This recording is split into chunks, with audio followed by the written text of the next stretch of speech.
હાલો જય શ્રી કૃષ્ણ, જય માતાજી બધાને, જય દ્વારકાધીશ ને હર હર મહાદેવ। તો જે આપણે એક નવી રેસીપી લઈને આવી ગયા છીએ। તો હવે આપણે શ્રાવણ મહિનો ચાલુ થઈ ગયો છે।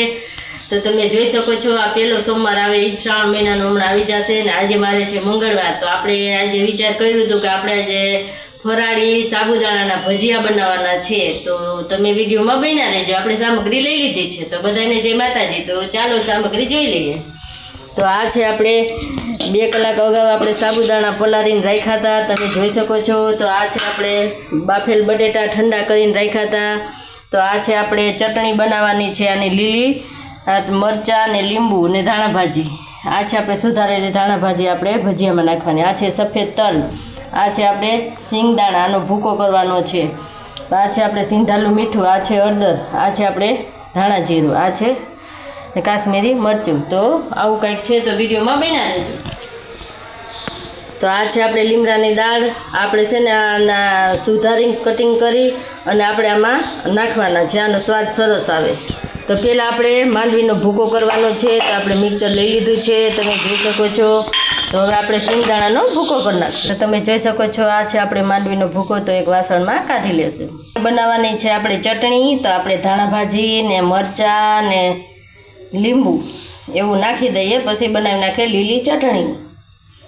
તો તમે જોઈ શકો છો આપણે ધાણા ભાજી અને મરચાં નાખી દીધા છે। તો હવે આપણે સ્વાદ અનુસાર મીઠું પણ એડ કરી દઈએ।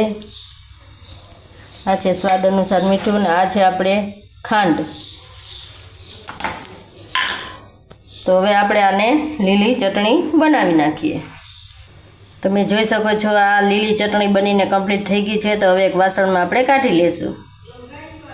તો આ આપણી ચટણી બનીને થઈ ગઈ છે કમ્પ્લીટ, લીલી ચટણી જોઈ શકો છો તૈયાર થઈ ગઈ છે।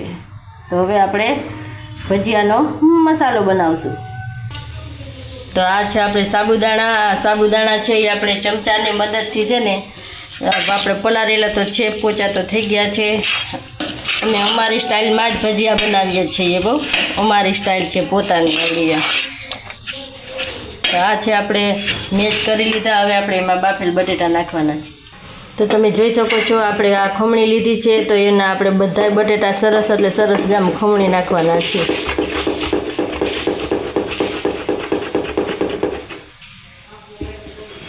એટલે મસ્ત આમ ખમણ સરસ થઈ જવું જોઈએ, જો આવી રીતના। તો તમે જોઈ શકો છો બધા એટલે બધા બટેટા સરસ આપણે ખમણી લઈ લીધા છે। અને હવે શ્રાવણ મહિનો જ આવે છે, તો આપણે બધાને વિડીયો બનાવ્યો હોય તો બધાએ આપણે જોવે ને। આ છે આપણે ચટણી, આ છે આપણે હળદર, આ છે આપણે હિંગ ને આ છે આપણે તલ, તમે જોઈ શકો છો તલ। આ છે આપણે માંડવીનો ભૂકો અને આ છે આપણે ધાણા ભાજી, તો તમે જોઈ શકો છો। તો હવે આપણે એક લીંબુનું ફાડું છે, તો લીંબુનું ફાડું પણ એડ કરી દેશું। તો હવે બધો મસાલો મિક્સ કરવાનો છે। તો હવે આપણે બધા મસાલા સરસ મિક્સ કરવાના છે, મસાલો, સાબુદાણા અને આપણા બટેટા। તો સરસ એટલે સરસ મિક્સ થઈ જવા। તો મસ્ત એટલે મસ્ત આપણો મસાલો કમ્પ્લીટ થઈ ગયો છે ભજીયા પડવા માટે। હવે આપણે સાબુદાણા અને મોરા હોય તો આપણે મીઠું છે ને એમાં થોડુંક એડ કરી દઈએ, બાફવામાં તો આપણે બટેટામાં નાખ્યું હતું। તો હવે આપણે મૂકી દેવું તેલ। આપણે ભજીયાનો મસાલો કમ્પ્લીટ થઈ ગયો છે, અને તેલ પણ મૂકી દીધું છે। તો હવે તમે જોઈ શકો છો આપણું તેલ આવી ગયું છે। તો હવે આપણે નાના નાના ભજીયા પાડીશું। તેલનું ખાસ ધ્યાન રાખવાનું છે, ગેસ હંમેશા ધીમો રાખવાનો છે। તો તમે જોઈ શકો છો મસ્ત એટલે મસ્ત આપણા સાબુદાણાના ભજીયા તળાય છે।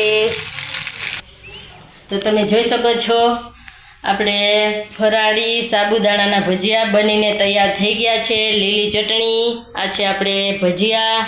તો તમે જોઈ શકો છો હવે શ્રાવણ મહિનો પણ હમણાં આવવાની તૈયારીમાં છે। તો આપણે આવું કંઈક મસ્ત એટલે મસ્ત વિડીયો બનાવ્યો છે, તમે જોઈ શકો છો। તો આ તમારો ફરાળી સાબુદાણાનો વિડીયો।